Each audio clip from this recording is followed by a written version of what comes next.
We all love a good startup success story, right? But there's a hidden side to all that growth. And this number, well, it points to a huge problem that's quietly brewing in the startup world. That's how many founders are dealing with burnout. It's a real ticking time bomb for any new company. But what if we're thinking about this all wrong? This isn't just personal stress, it's a business liability.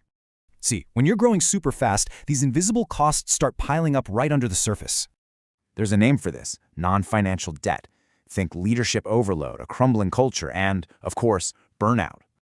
Unlike the financial debt you see on a balance sheet, this stuff is invisible. It actually lives in the culture. And the crazy part? This debt is actually caused by the very thing everyone wants: rapid growth.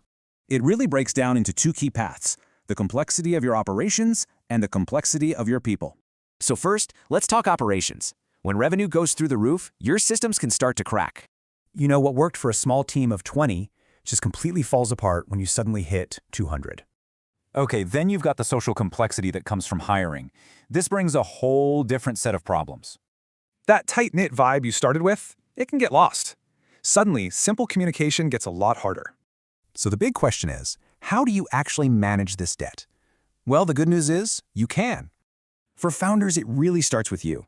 Setting boundaries isn't a luxury, it's a core business strategy.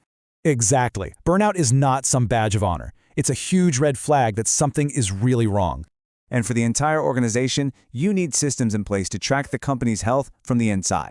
Simple things, like anonymous feedback channels, can be an early warning system that helps you spot problems early. And, looking forward, this whole idea of growth is changing, especially with AI now in the picture. Because AI could create brand new types of non-financial debt. Think about things like skill degradation. It all comes down to this: building a startup is just as much about self-care as it is about innovation. So, you have to ask yourself, is your startup truly growing? Or is it just quietly going into debt?